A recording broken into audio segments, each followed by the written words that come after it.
I am R1 Cameron, and this is The Conduit.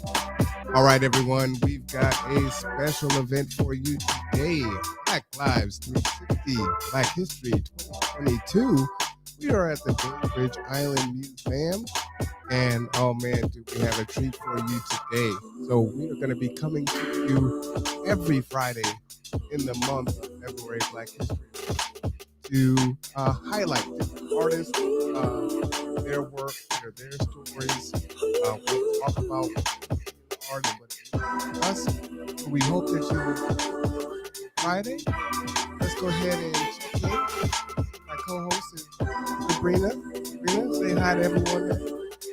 All right, so let's go ahead and check in with Mar and Cory. Ladies, how are you doing this fine day?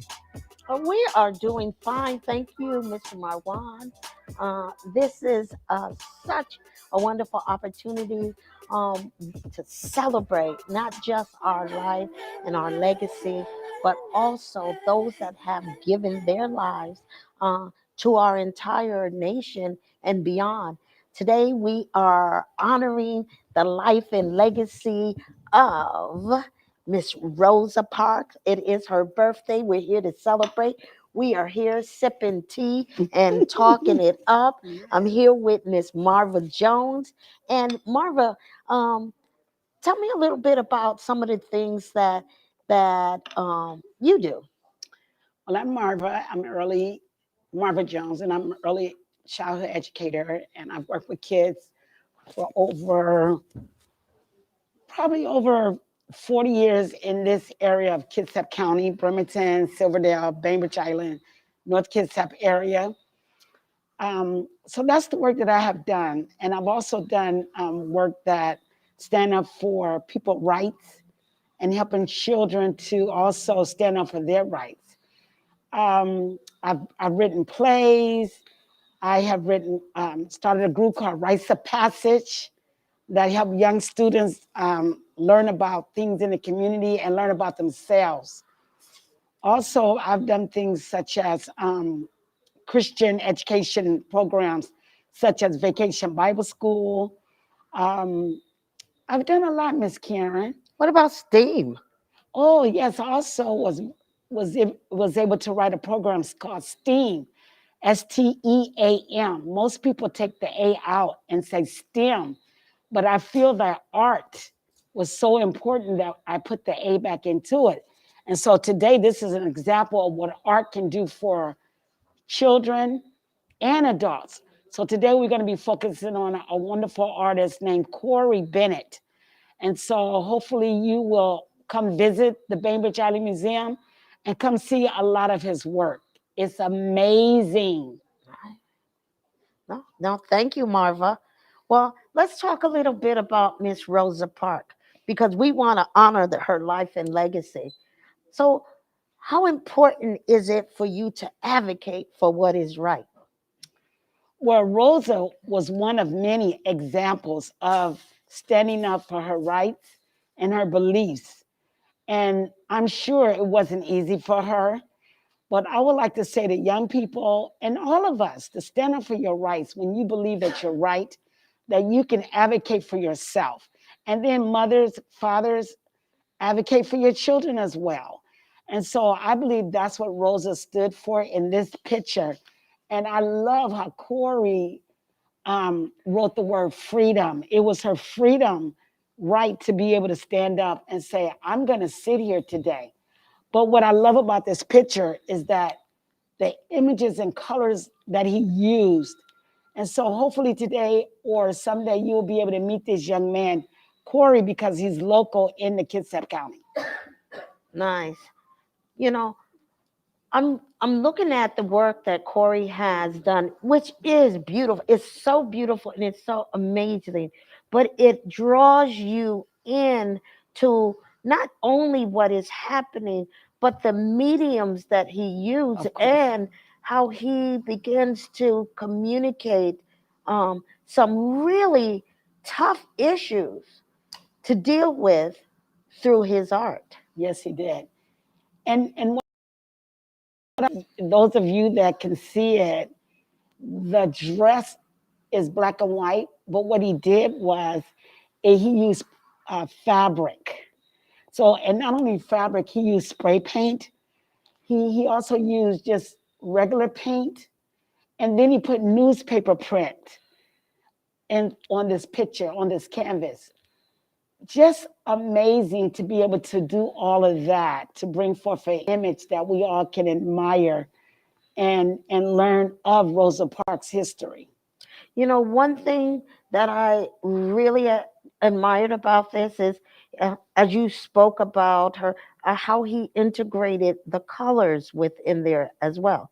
We know these issues that have plagued us in our community for years, we've made it into a black and white issues. Mhm. And so he used the dress to communicate some of the things. But I also saw the red, Mhm. as if there's a little blood stain on Mhm. her dress. Mhm. And I don't know if that was something that he intentionally wanted to communicate, but those are the things that I was pulled into as I began to just, step back and see some of the things that this artist was communicating through the art. I also see like a map within there, Mhm. as the journey and the travel that it takes for us to move freedom forward. It's Yeah. a journey. And so, a lot of things, and what route, he took, how he selected the pieces. I so admire the work that is going forward here.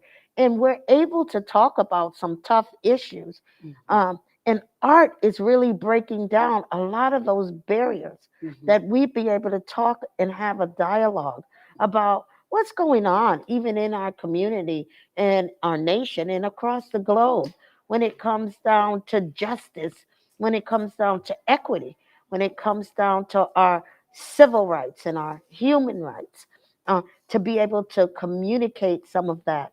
You know, right behind you, Miss Marva, we have Martin, and and he has on there the dream. And one of the things that I would say, how is that dream continuing on now for us? Oh, where we were way back in our slave time versus today, the fact that we have an African American, we had an African American president, that's awesome, and now we have a African American vice president, and pretty soon we're going to have an African American on the Supreme Justice.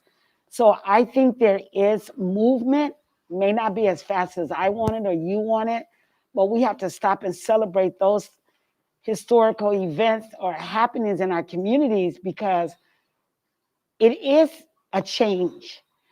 And so today I'm here at the Bainbridge Island Museum because they have many photos that focuses on people that have made paved the way for us or paved the way for the children that are going to be growing up in this community or all over the world. So this is just a reminder that we have the right to our freedom and we have the right to be united and we also have the right to look at our own perspectives.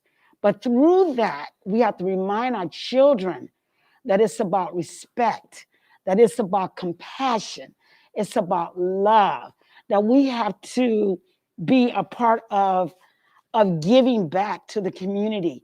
So families, those of you that have young children, get them involved in the community. Bring them out to the Bainbridge Island Museum. Have those difficult conversations in your home about race.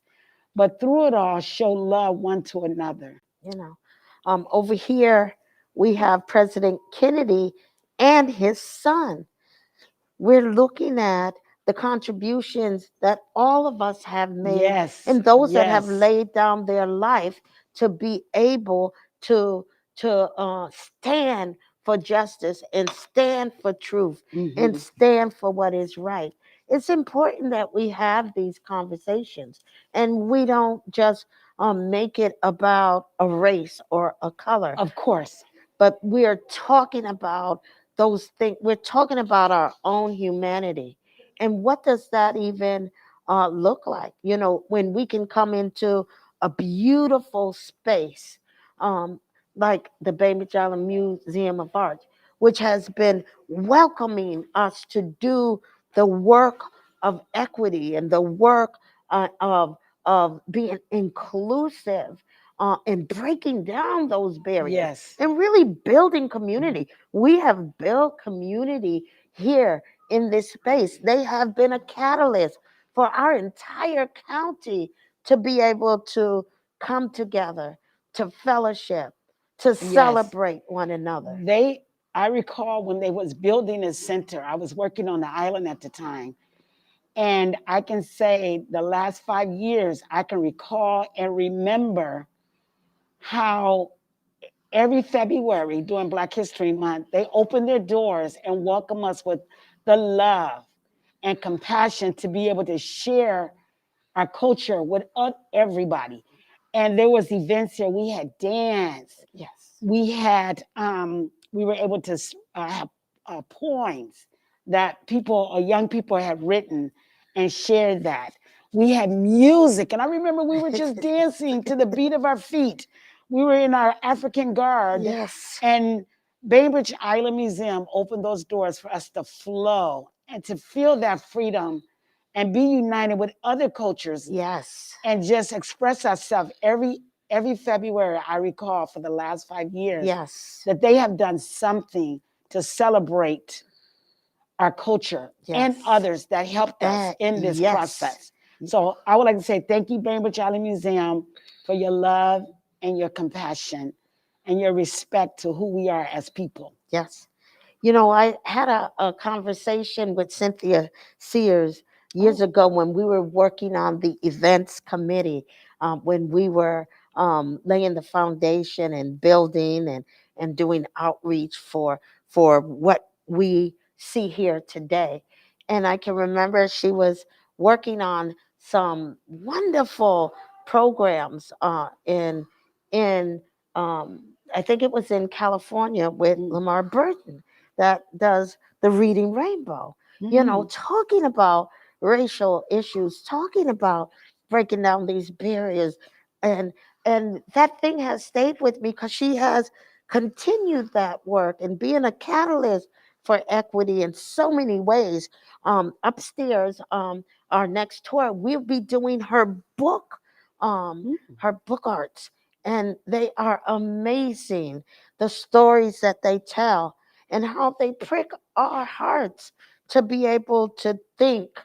about many different things and come to the table with many different perspectives. And so we look at art, and I believe that art can heal us. Yes, Talk a little yes. bit about that, Marva. Well, I recall years ago that I took an art therapy class for children and how we can get kids involved in being able to express themselves through the different styles of art.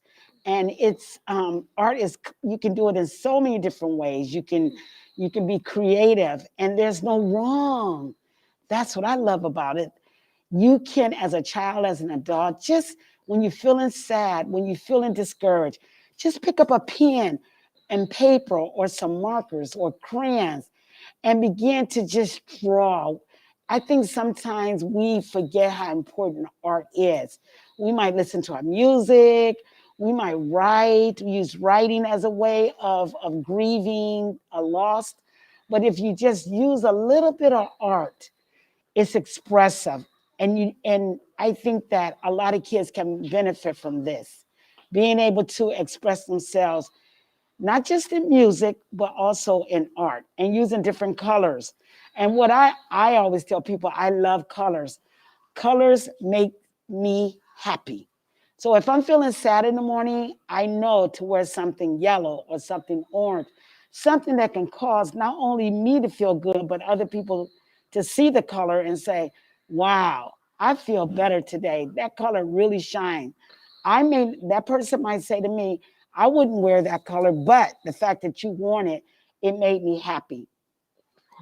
I think this is important. How important is this space? And for our county and for our community and for our state and for the nation, how important is a space like this Museum of Art? Well, I think here at the Bainbridge Museum of Art, it's organized art.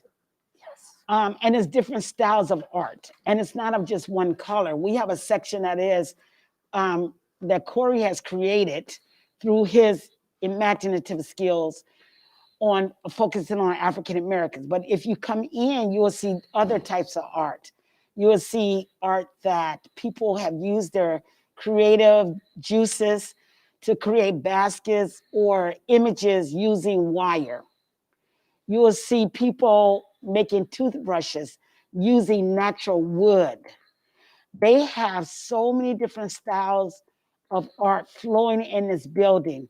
And then what's so awesome about it, they have words that kind of symbolizes what the art means. So I encourage everybody to come and bring little students and young people to see the different type of art that the Bainbridge Art Museum has displayed this month. You know, I'm glad that you spoke about the words that the that is evoked in this space. Mhm. You know, when I came in and I saw the word compassion and how it began to soften my heart.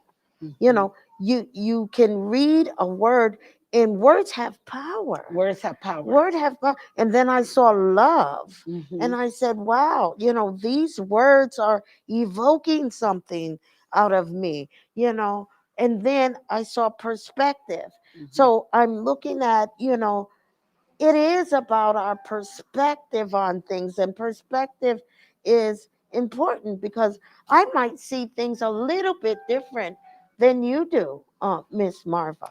Yes, they have a word over here, this unity. And right now, with our world and so many is having so many issues on being coming together. But when you walk in here, you see the word unity, and it makes me think how important it is to have unity in our world and to pray for that unity, so that we can bring everyone together. Yes. And so, again, I encourage you to come and visit. And I don't think it costs anything to come into the building, Miss Karen. No, this Oh, is free to our community, to those that want to come. This okay. space has been created for those that might not have resources to be able to come and to be able to be exposed to the art and all the creativity thing. Okay. So they've removed barriers Okay. they've leveled the playing field for all of us to be able to share the art and expose our young people to these opportunities to to have hands-on, because they have workshops where our kids Okay. can create, that they can come in and be able to create wonderful works of art here. Okay. And so that is something that's so empowering, and not just in one form. They've made books, Oh, yes. you know, with the book arts. And Yes. that's another of our field trip during our Black History Month, that we want to be able to talk about the power of Of that art. book art. And so we're going to shift over here where we have Miss Maya Angela. There's Maya. That's Maya when she was a lot younger. I Yes. recall. Yeah, she's written many books, and I have been able to read a few of her books. But Maya Angelou is a very powerful woman through the art of poetry. And without her poetry, a lot of us would not have experienced that empowerment that she was trying to get us to understand through words. Yes. Through words. Through the words. Mm-hmm. And so when I think about Maya Angelou, I think about the impact and the transformative power she had through her poetry. Yes. Through those words. Yes. That pricked our hearts and our minds and had us to begin to think deeply about some of the issues or Mhm. some of the things that she was writing about Mhm. that pulled us in to self-reflection and examination. Mhm. And so I, when I think about the forms of art and Mhm. the different ways that artists can really transform our lives and can really bring about change. Mhm. And so when we talk about the power of art and the power of spaces like the Bainbridge Island Museum of Art to Mhm. be able to really transform our communities Mhm. in a non-threatening way Absolutely. through the arts. Well, Cory has, of course, Maya Angelou, and of course Rosa, and then he has Michelle Obama. And what I like Yes. about Michelle's picture is that he put stars above her head, meaning how it looks like she's in deep thought. And I love that picture because he reminded us about our culture and our history of an African American woman was the wife of a president that we all loved so much. And then I love how he have a picture of Ray Charles. He was such an icon for the Black community. And so he's reflected on music, on poetry. He reflected on someone that was just tired that day and wanted to take a seat, who stood up. He reflected on those that have written books, Booker T. Washington, different artists is in the building. And then again, like Miss Karen said, how could you leave John F. Kennedy out? Without him, he made a lot of ways and opened the doors for us. But there's a lot of this art displayed throughout this museum that I hope everyone get a chance to see. And how long would it be here for, Karen? It will be here for the entire month of February. Okay. But we're talking about Black Lives 365 and villaging our voices Ooh, and speaking truth together. Well, where we come every month and we break down those barriers and we absolutely. begin to have some real courageous conversation across racial lines, across intergenerational lines, across barriers, and we talk about some really deep issues. I've had the awesome opportunity to work with Eric Leidick, Kids Up Surge, Kids Up Strong, Mhm. to be able to say, we've got some deep issues going on in our county. How can we talk about it? Well, start a group of 4 5 people, bring in different races. That's a great way to start. I recall probably about 4 years ago, Karen started a group called Yes. Equity Sisters. And I'm also a part of that group that talks about have difficult conversations. And everybody's at the table sharing their perspective. I learn, they learn. And one of the things that I recall learning was I always felt that some people feel entitled to what they get because of their skin color. And but to hear them say that you feel entitled and that you are entitled to what you get from your community or because of your color. And they broke that down and they helped me understand that there's no anger against that person because they get these things because they're a different color. But also, they were able to understand I'm benefiting from this. And they said, if you benefit from it and you do nothing about it, then you're part of the problem. And so that was really a light came on in my head to say, I did not know that. But now we are a group of 18, I believe, and we have these difficult conversations. We have dinner, we talk about them, and it's done in a very professional or social way that everybody honors one another. The ground rules are set. So we don't leave that conversation feeling angry or mad or bitter because we are who we are. And I think they have a saying here at the center about be yourself. They have it in big writing. Just be yourself because you're good enough being yourself. Yeah, I'm glad that you said that because even with the equity, it's all of us coming together. Carrie, Carrie, yes, oh, Carrie Augusta, wonderful and lady. yep, and Anka Smith. All of them, they cultivated this work. They Yes, built this work. They invested in this work. They invested in breaking down the barriers. They absolutely. invested in loving us in to those spaces. So it's important, these things that have evolved during very difficult times. Yeah, conversations that we had. Those conversations were birthed out of the racial unrest and the Mhm. killing of George Floyd, and then the COVID, that we began to see that That there's work that needs to be done. what I'm not sure if you're aware of this, but this equity group celebrate women.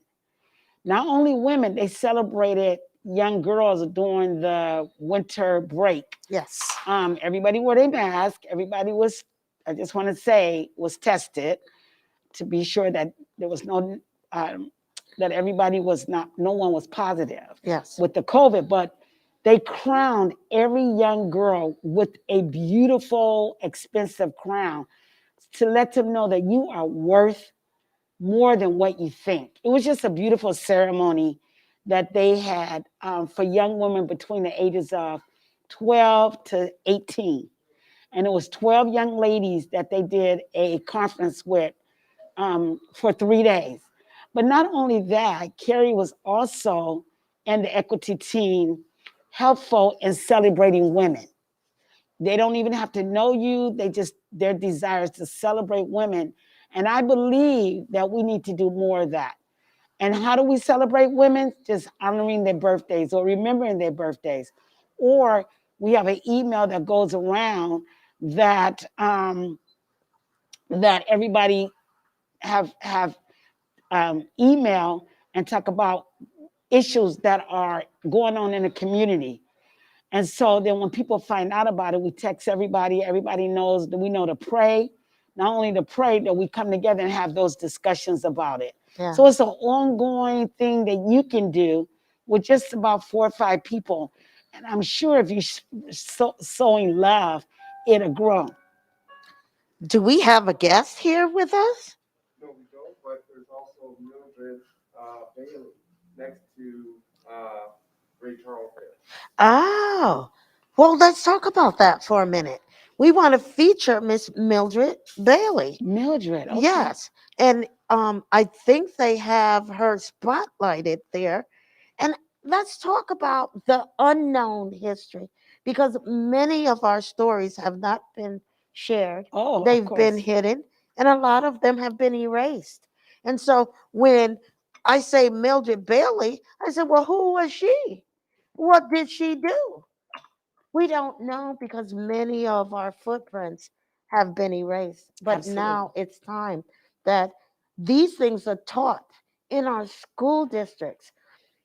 There's been issues that have surfaced around the race equity within our schools, and most of the issues that are coming up with critical race theories Mhm. and all of these things. And I said, now where is all of that surfacing from? I had to examine myself. I wanted to know, why is it we can't teach true? Why we can't teach whole history? Why can't we teach history and level the playing field and Mm. begin to teach our children, even if it's a tough, hard history, but we're still teaching it? I think sometimes, Karen, some people are uncomfortable with teaching it because they don't feel like they're an expert on it. Uh, I think that's one of the challenges. And then I think another challenge is that um, they don't know what to teach. Like, where do we start? yes. But I will say that I did find a school in the Bremerton area called Catalyst School Yes. that have crossed those barriers. They have made a conscious decision Yes. that we have children of color in our schools. And I have to say, they're one of the ones that have taken on that challenge to make sure that they have quotes from different African American authors or African American people that is in different position of power, Yes. and they have the quotes hung all around the school. It must be about 30 or 40 quotes. Also, their curriculum focused on children of colors. I was there helping out a couple of months ago, a couple of weeks ago, and the lesson focused on jazz music. Yes. And I must have read 4 or 5 books on different authors and people that are well known to our culture about Yes. jazz. Yes. And the children, you would think the other children wouldn't be interested, but they were very interested in learning about these The different history. artists in music. Yes. Oh, I yes. thought that was so amazing. I had never How seen it before. powerful. Every week they would learn about somebody of color that played an instrument. And then Yes. what they did, they recognized that all their stories were similar, how they began.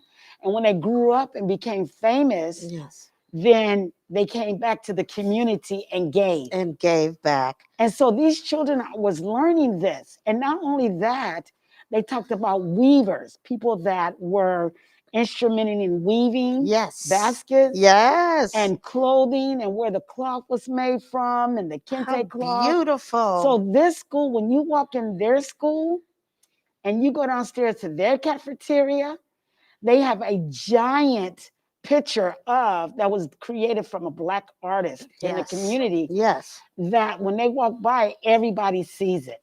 So I have to say hats off to the Catalyst School Yes. that they are breaking down those barriers. Yes. They're not afraid to do it. Okay. And their Okay. way of teaching is different from public school because what they want their kids to know that they have a be vulnerable and everybody not just have a purpose, but everybody belongs. They focus on Yes. sense of belonging. Sense of They check in belonging. with every kid every day, and every classroom has that same format. Yes. And they have a way of talking to children that that show support. Yes. So this is a great school. Call it Catalyst School. If you are a mom that want your kid to have diversity in their life, Yes. Yes. this is where you want to take your children. They start from kindergarten all the way to 7th grade. Seventh. 7th grade. Okay. And next year they plan on opening up an 8th grade classroom. Nice. Wonderful. But my grandsons attends the school and they don't feel less than, Yes. and they don't feel that they don't have a sense of belonging. Nice. So they call themselves the brave school, and they incorporate those vulnerability moments and help kids to feel Process that. safe and process that information. Yeah. And Oh, every wow. child knows that. And they say a pledge every morning, which they say, "We are strong. We are strong." And I can't recall the whole song, but I know that we are strong and we belong here. And all those kids, oh, amazing that they have Amen. good self-image as early Yeah. learners. But see, how important is that? You spoke about how they use jazz in music. They did. And we've got Stevie, we've got Ray Charles, and I think Stevie Wonder is on the other side. They are featured, and Quincy Jones. Oh, yes. And so, what is the role of music within this art? Because in the auditorium, Bima also bring jazz artists, musical artists, to be able to do this work of equity and inclusion as well.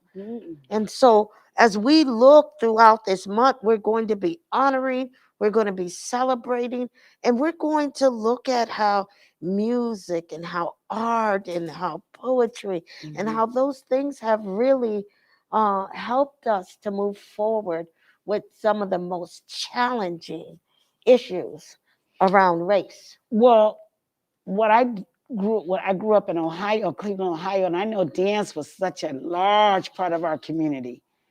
And I remember my older sister taking my four sisters and I, and we would make up dance steps. But that was a time of celebrating one another and bonding as a family. And we would dance all day, all night. And so when I got older, I started, when I moved to this area, I noticed that kids wasn't immersed in African dancing. Yes. So I began to study the different art of African dancing, and then I exposed them to that type of dance. Wow.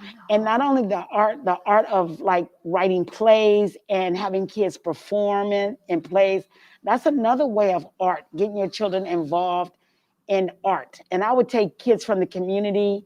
There was a place in Silverdale that would put on plays, and I would take those group of Yes. kids and have them to perform, Yes. because you must recognize that we all have gifts, and they may not all be the same, but whatever that gift that you have been blessed with, then that's what you should be doing. And you'll be in your most happy place when you are doing those things.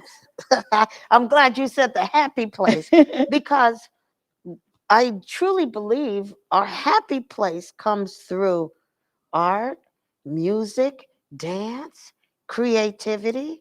We're created to be creative. Absolutely. And these are multiple ways of expressing that creativity. And I'm so happy that you joined me for some tea Yes, today, yes. Miss Marvelous Yes. Toast.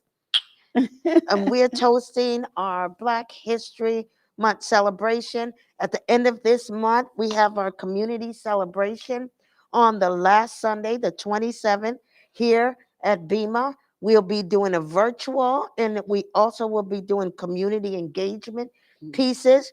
We will be having a film at the pavilion, Okay. a community march from the courthouse to the pavilion Okay. in celebration of unity.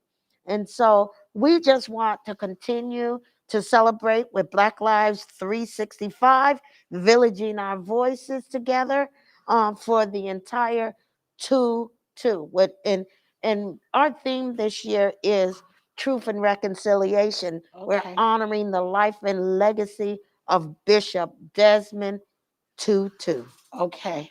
I recall. For Karen, so when I do bring my grandchildren at the end of the month, or if other people want to attend, yes, do we dress in our African guards that we have, or will we yes, be able to you get a can head wrap? Oh, yes, you can celebrate in whichever way your hearts are moved. If you want to wear your traditional garbs, that Okay. is welcome. If you would like to get head wraps, those are available. I mean, there's so many things that we can do to celebrate one's culture, history, and heritage, and how we Okay. can do it together. You know, my garb should not threaten you, Okay. because it's a part of Yeah. culture. Yeah. Well, Well, before we wrap, I want to say that many of you don't know that Miss Karen, no. she is the guru, not only in Bainbridge Island, but all over Kitsap County, that stands up for freedom, for the rights of other. And I want to say I thank her for her willingness to put herself out there and to be able to stand up for rights of others. And so she has done this work for almost 25 years or more, 30 almost. 30 years fighting justice. And not only fighting justice, but learning about the different issues, and helping people and young people village their voices. And so I want to say thank you to you Oh, for your thank you. willingness to continue and not stop, even when it was challenging. And she sits on the board of many and shares her voice to promote unity and promote one another to work together in this community. So I Yeah. want to say thank you for that. I'm thinking, I'm very thankful that I've been given the opportunity to leave a legacy of change, Mm, because that's my heart and desire, is that I want to see things different than I saw for my own children. okay. I want to see things different than I experienced for myself and my family. I want to see things different for our community and for our culture, and for all of those. Um, if we're really talking about equity, that means all of us. That means it's not just for Everybody. some of us, Yeah. but it's for all of us. So if people want to get in contact with you, I'm not going to give out her phone number, but you can. They know her very well here at the Bainbridge Museum, and if you want to get your young people, your young child or person involved in how to village their voices, Miss Karen is one who knows how to do that well. So just contact the Bainbridge Museum and say, I want to know where Miss Karen Vargas lives, or not live, but know where I can get in contact with her. And I'm sure they can give you that information, so you can start the work in this community. Well, before we leave, I always want to thank the Bainbridge Island Museum of Art. I want to thank Greg Robinson. Yes. I want to thank Sheila Hughes and all of the leadership here. Ken, he's brand new as our outreach and Okay. equity and inclusion director here. And so these are wonderful leaders in our community that are breaking down these barriers. And I'm so thankful um, that they're building the relationships across those barriers. Thank you. Uh, all what you said. Yes. Thank Salam you. alaikum. And I also want to thank Marwan and the Conduit for Yes. the wonderful work that they do to connect our communities. Yes. Because part of the problem is we're divided. And so, whatever we can do to bridge those gaps and bring us together, we should be doing We those. should do it. We should be doing it. So, thank you. And don't forget to join us every week for Black Lives 365, Villaging Our Voices and Speaking Truth Together. Amen. All right. Well, before we go, let me go ahead and give an official applause. The ladies can't hear it, but those of you out there online, we do appreciate both of you ladies and the wealth of information and knowledge that not only do you bring to us today, but that you have brought to us over the years, because much of our history has been lost, and you are the I mean, you are the storehouse. You are the emergency storage that they put out in the Arctic, in case everything goes bad. Who is holding the record of our history, and it's so important. It's having a conversation with some youth and adults also. Is how do we begin to right the ship of getting ourselves back to where we want to be, and then progress forward from that? How do we get to the point where we prioritize things like our teachers, our historians, Yes. versus the music is important, right? But we can get lost in some of the subculture of music that is a bit toxic and not helpful. We get caught into the sports and everything else, and we really have to make sure that we're grounded. And if we say that we want our children to value these things, then we first have to value these things, right? If you teach your child in the way in which they should go, yada yada yada. So those things are crucially important, and it can't be just one solution, right? We're not going to just attack the young generation That's and, right. and try to focus on them and say, oh well, the older generation is gone. We have to hit them all together, say it simultaneously, and begin to change those things. And so when people say, well, why do teachers get paid so low? Why do these other folks get paid so low, but then we pay these other people millions of dollars? Well, that's what we value. And so it's up to us. So we can switch that. We have power, and we just have to exercise the power we have. I like to say on the conduit all the time, power is taken, it is not given. So it is time to take our power, and that is just what we're doing. So I'm going to go ahead and give you another applause. For sure. We'll go ahead and start our exit music. So it is an honor to be here with you ladies today. So very thankful that you would ask us to come out and help to preserve, our history and capture it. We are, disappointed that we didn't have Cory Bennett Anderson with us today, but next Friday we will have different artists coming in We will capture the rest of the museum and put that online and have conversations. Maybe we'll do a walking tour with the Coulier or some other folks because there's a ton of art in here. It's amazing.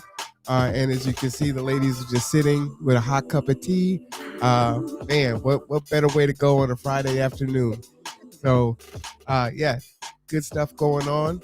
The last thing I'll say too is it is good to look back and see the names, but it is really up to us to go past the ones that they always give us, during Black History Month. So we know the Sojourner Truth and the George Washington Carver and Martin Luther King, but there's so many more. I had to get up and write the lady's name on a piece of paper because I didn't know who she was, right? So here I am learning also. So thank you for that opportunity for sure. So again, we'll be back here next Friday at 1 p.m. at the Bainbridge Island Museum. And so we hope to see you there. For the ladies and Sabrina, this is The Conduit. I am Marwan Cameron. We will see you next time.